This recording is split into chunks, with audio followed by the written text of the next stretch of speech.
Pessoal, tudo bem com vocês? Esperamos que sim! Na aula de hoje vamos aprender um pouquinho sobre o tecido nervoso e seus componentes celulares tanto no sistema nervoso central quanto no sistema nervoso periférico. Vamos lá?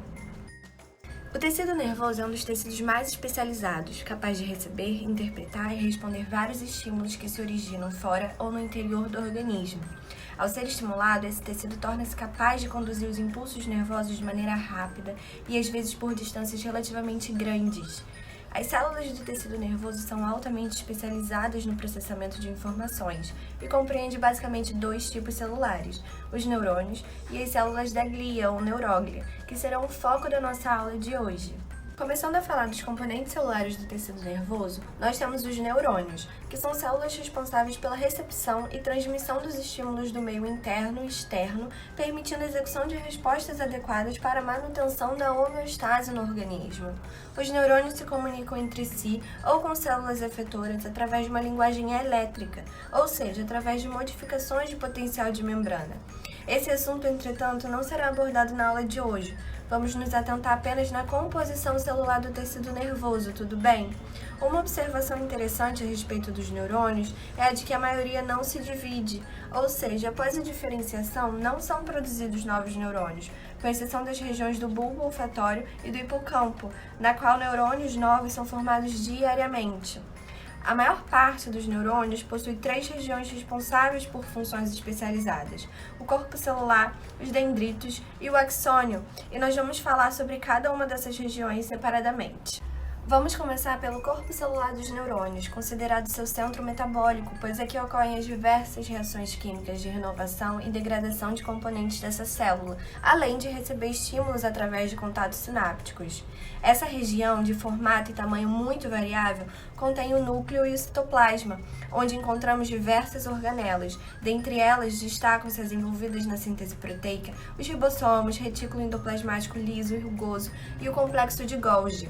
Encontram-se também os conhecidos corpúsculos de início, que são retículos endoplasmáticos com ribossomos aderidos à sua membrana, que são especializados na síntese e transporte de proteínas na célula. Agora, em relação ao citoesqueleto, os microtúbulos e microfilamentos são idênticos aos de células não neuronais, mas os filamentos intermediários possuem uma composição bioquímica diferenciada e, por isso, são denominados neurofilamentos. Agora, vamos falar da maior estrutura do corpo celular, que é o núcleo, que geralmente está centralizado e possui uma forma arredondada. Como dito anteriormente, na maior parte dos neurônios maduros, os cromossomos não se duplicam mais e funcionam apenas na expressão gênica. Assim, eles estão dispostos como estruturas compactas, contudo em um estado não espiralado.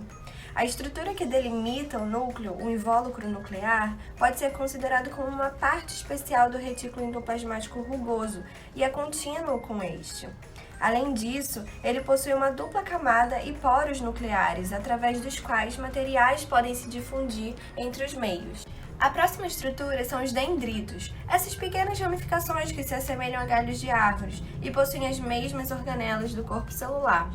Sua especialidade é receber estímulos, traduzindo-os em alterações do potencial de repouso da membrana. Tais potenciais propagam-se em direção ao corpo celular e deixam em direção à próxima estrutura. Além disso, podemos observar nos dendritos expansões da membrana plasmática com características específicas, chamadas de espinhas dendríticas, que se conectam a um ou dois terminais axônicos, formando sinapses axodendríticas. Agora vamos falar da estrutura mais longa do neurônio, o axônio, que pode se originar do corpo ou de um dendrito principal, e denominamos essa região como cone de implantação. Esse prolongamento tem um comprimento variável, que pode ser de alguns milímetros até mais de 1 metro. Sua membrana plasmática é chamada de axolema, enquanto seu citoplasma é chamado de axoplasma. Em relação à sua função, o axônio é especializado em gerar, conduzir o potencial de ação ou impulso nervoso e transmiti-lo para as outras células. Às vezes, os axônios têm muitas ramificações em suas regiões terminais, e cada ramificação forma uma sinapse com outros dendritos ou corpos celulares. Essas ramificações são coletivamente chamadas de arborização terminal. É através dessa porção terminal que se estabelecem conexões com outros neurônios ou com células efetoras. Além disso, os axônios de certos tipos de neurônios apresentam em seu entorno uma camada membranosa, chamada de bainha de mielina. Esse envolvimento, no entanto, não é contínuo ao longo do axônio, ocorrendo em pequenos segmentos e existindo entre eles uma área nua, conhecida como nódulo de Hanver. A bainha de mielina vai atuar na condução dos impulsos nervosos, funcionando como um isolante elétrico e permitindo uma transmissão extremamente rápida através desses nódulos, gastando menos energia. Além disso, a mielina no sistema nervoso central apresenta uma composição um pouco diferente daquela do sistema nervoso periférico, sendo deste último composto por mais esfingolipídios e menos cerebrosídeos, por exemplo. Ademais, enquanto no sistema nervoso central os axônios estão expostos nos já vistos nódulos de Hanver, no sistema nervoso periférico eles são parcialmente revestidos por projeções do citoplasma e das células de Schwann, que vamos falar mais pra frente. Os neurônios podem ser classificados quanto à sua função, podendo ser sensoriais ou aferentes, que são aqueles que nos vertebrados apresentam seus corpos em glândulos sensitivos, recebem estímulos do organismo ou do ambiente e transmitem informações para o sistema nervoso central. De associação, que são aqueles que constituem a maioria dos neurônios existentes no sistema nervoso central dos vertebrados e estabelecem conexões entre outros neurônios formando circuitos complexos, e ainda como motores ou eferentes, que são aqueles que conduzem o impulso nervoso aos órgãos efetores, como glândulas e fibras musculares, determinando uma secreção ou contração, por exemplo. Outro grupo de células que constitui o sistema nervoso são as células da glia. Elas são constituídas, na verdade, por um conjunto de células chamadas de gliócitos. Essas células não são excitáveis, ou seja, não têm a capacidade de transmitir impulsos nervosos. Assim, a sua função está relacionada principalmente à sustentação dos neurônios. Vale ressaltar também que essas células se comunicam tanto com o sistema nervoso central quanto com o sistema nervoso periférico. Tá, mas quais são as células da glia? Como elas podem ser classificadas? Uma maneira é quanto aos sistemas aos quais elas pertencem.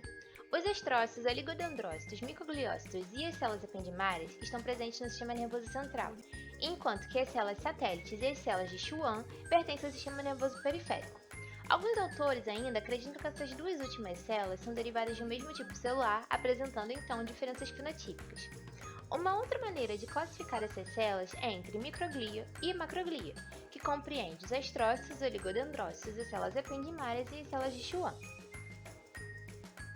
Os estrócitos são as células que possuem formato estrelar e várias ramificações. Eles podem ser classificados de duas formas, como estrócitos protoplasmáticos, aqueles encontrados na substância cinzenta, que apresentam prolongamentos espessos e curtos e se ramificam abundantemente, ou como estrócitos fibrosos, que são aqueles encontrados na substância branca.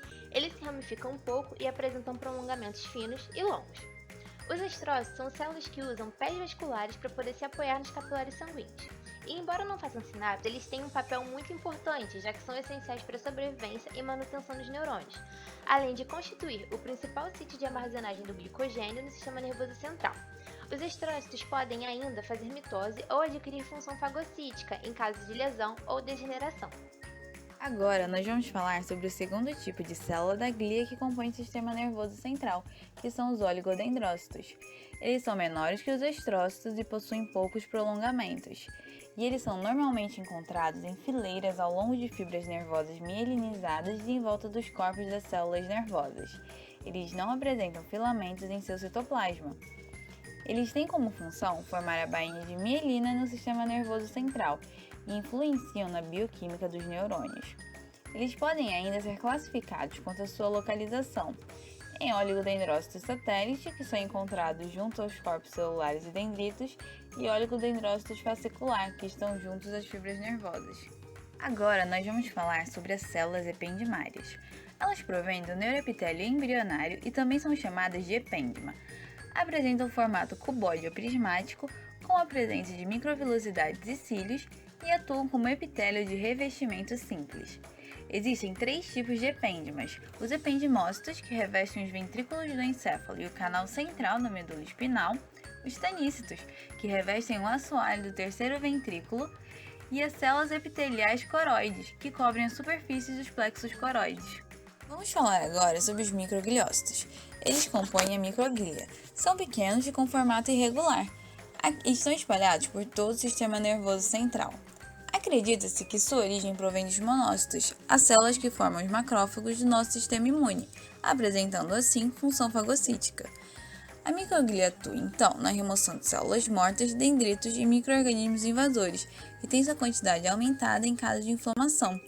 Essas células podem ainda reagir às mudanças em seu microambiente, migrar para locais de lesão e proliferar, além de interagir com leucócitos, apresentar antígenos e ter papel fundamental na resposta imune do sistema nervoso central. Elas são aliadas aos monócitos provenientes dos vasos sanguíneos.